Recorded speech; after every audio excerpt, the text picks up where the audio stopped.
Siyanibingelela kwi-channel Sihumusha Amaphupho.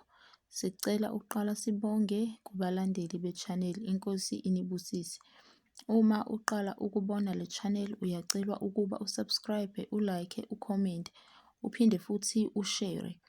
Uma kungukuthi unephupho ofisa sikuchacisele lona, ungalibhala kwi-comment section. Siyabonga. Iphupha umuntu ongasekho ekunika imali. Lokhu-ke kuwuphawu oluhle olungasho ukuthi ungalindela inhlanhla, isibusiso noma impumelelo okanye inzuzo kulokhu osuke ukwenza ngaleso sikhathi. So uma uphupha leli phupho kubalulekile ukuthi ukuqaphela ukuthi umufi uyamazi, ungubani futhi buyini ubudlelwano bakho naye.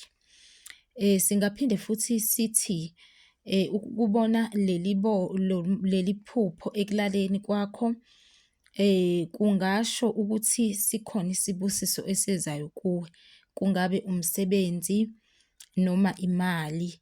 Mhlampe nje uma kuwukuthi uyagembula kungasho ukuthi mhlampe usuke uzothola imali, noma uma kuney'mali zakho osuke uy'bhalisile kungasho futhi ukuthi mhlampe usuke usuzoyithola, noma-ke nje inzuzo ethize kulokhu osuke mhlampe umatasa ngakho, kodwa kona kusuke nje kumayelana nokuthola imali noma inhlanhla yemali.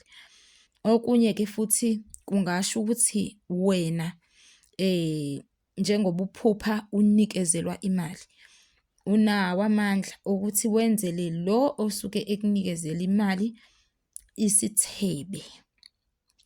So ingakho kubalulekile ukuthi uqaphe ukuthi lo muntu osuke ekunikezela imali ubani, futhi buthini ubuhlobo bakho naloyo muntu loyo. Kuvamisile-ke ukuthi uma ube naleli phupho lowo muntu wase umenzela mhlampe isithebe, kuvamile ukuthi imali ngempela uyithole uma uqaphile lezi zinto lezi ebese ngibalulile.